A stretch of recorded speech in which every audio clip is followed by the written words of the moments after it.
Good morning, my fellow yogic travelers. I'm mighty glad to be alive today, and I hope that you are too, as we continue to live, laugh, love, learn, linger, live the life we love. It's Friday, so it's my PowerPoint day. This is what I used to show on the walls of the yoga circle as my Dharma talk before the class. So those of you are getting some of the flashes of the old days. So the first thing I like to say is that everybody says they're seeking spiritual experience, spiritual depth, but you have to remember there's two differences of the spirit, two differences to talk about in the spiritual. One is called the Mysterium Tremendum, and one is called the Mysterium Fascinans. Everybody loves the Mysterium Fascinans because it lifts you above, it gives you clarity, you go straight as an arrow to the goal, everything seems to be right. It includes looking at all the injustice, suffering, whatever, and finds a place where ultimately in the end, everything works out. Who doesn't want that? But there's other visions called the Mysterium Tremendum, not just tremendous, but it's sublime. And in the sublime vision, it basically destroys your ego, shatters you. So we're all very happy to play around in the shallows where we can still see the bottom. But once it gets out into the depths where it's dark and nobody can tell you what's going on there, not too many volunteers for that. Nonetheless, the idea is that each one of us has within us a kind of shamanistic part, right? A part that you could say is wiser. This is the Jnana Yogi to me, the inner elder, the wise person, the therapist, the guru, the curandera, the witch doctor, the wizard, the crone, the medicine chief, the high priest, the high priestess, the healer, the diviner, the oracle, the psychic, the occultist, the alchemist, the magus, the hermeticist, the kabbalist, the quester, the seeker. You get it? It's the same mindset, the scientist, the philosopher. We're probing the depths of truth. And remember, I always say the ancient search for the truth is the same as the modern search for identity. In the Eastern traditions, the Buddha represents the prototype. He reminds you of what they call the three refusals in yoga. Refuse to move, sit, put your body in park, right? Don't be distracted by movement, sensation. Hardly breathe, slow your breath down to 1 or 2 a minute. See how that shifts your nervous system. And then, of course, don't even think. Better if you don't think. Thoughts or waves in the mind, the chitta, you're trying to quell the waves in the mind. And of course, take that seat in front of the Bodhi tree and the immovable spot. Remember on his last night, he said, may my bones turn to dust if I move from this spot before I'm enlightened.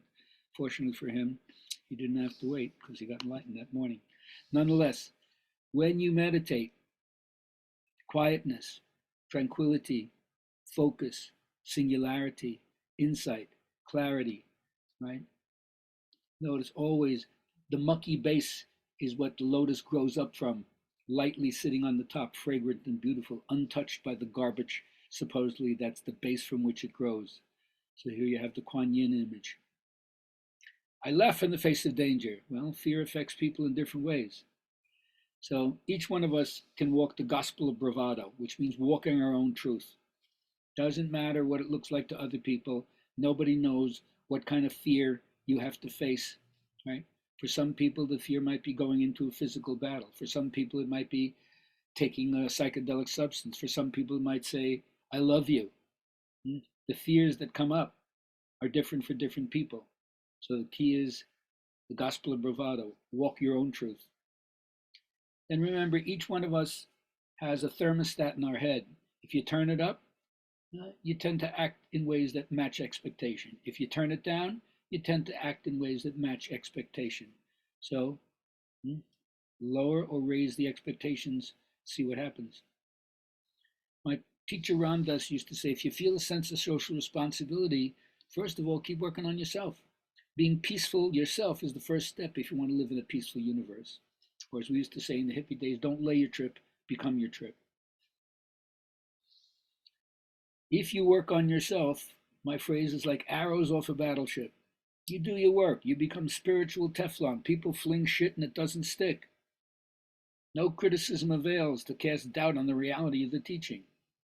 You become Velcro for positivity and Teflon for negativity.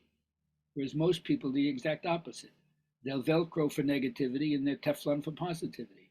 So learn to do your work, and then you'll shore up a certain kind of invisible spiritual guard wall shield, and the stuff that people throw at you just doesn't stick. Now, there are three baskets as an example of the way you could go into this intellectually to support your faith with your own reasoning. There's the discipline basket, which in the Buddhist tradition were all the teachings of how the monks and nuns are supposed to comport themselves. You could say it's like the yamas and niyamas of yoga. And then there's the sutta or the sutra teachings. This is where supposedly the conversations between Buddha and the lay folk or the monks and the nuns or individual disciples happen. And then there's the Abhidharma, which is the philosophical and psychological putting together of their whole theoretical system. And I love this one liner: the Dharma doesn't suffer in comparison to any teaching. If you study these teachings, and of course I'm not saying don't study other teachings, study all the teachings, but if you know the teachings of the Dharma, then you can hold converse with anybody and realize that they don't have a candle to what you're saying, because you're talking about something really deep and experiential. Here's a picture of my first teacher. Used to think he just sat in the dais and never talked, never did any asanas. But in his early days, he coined the phrase, keep up. Doing your practice, your sadhana, tends to make it easier in your life. Your life is more pleasant. You have more vitality. You have more delight in your life when you practice as opposed to when you don't practice. So hit the mat. It's the shortest way I can say it. And then remember, it's all about finding that space of peace inside yourself. Shiva is the yogi, but he's also the ultimate meditator, right? And he's dancing, he's Nataraj, so he's interacting with life. He's not only just having one part of himself abstracted in Mount Kailash away from the haunts of humanity. So this is where you have to be the inner mystic. A part of you is meditating away from the haunts of civilization, and another part of you is living in your daily life an ethical sadhana, which enables you, of course, to have more peaceful meditative states, because if you're anxious and you're nervous and you're angry and you're aggressive, it's very hard to sit down and find peace. But if you do all that, you'll end up like my teacher, right? Intensely probing to the nth degree of what human possibility is. And even though on the surface level it looks outward demonstration by Orhanga sadhana, but then you see it's antaranga sadhana. It's oriented towards what's happening in your mind, in your consciousness. And then if you keep on going from yoga's point of view, it's antaratma sadhana. It takes you to the abode of the self. So that's what we have to share for you today. I hope you have a remembrance that if you do all this stuff, you won't be a parched, dry leaf going through life. You'll be juicy and verdant, overcoming all those arid conditions emotionally, mentally, spiritually. And then you'll be able to shine your gift to the world. Have a great day. See you next week. 2 more weeks, we'll be back with the next Good Vibrations class, yoga and the sacred text of the Upanishads. Reach out to me, subscribe, tell other people about it, ask me for a free CD. Go to my website, GabrielHalpern.com, and cherry pick. Love to hear from all of you. Peace.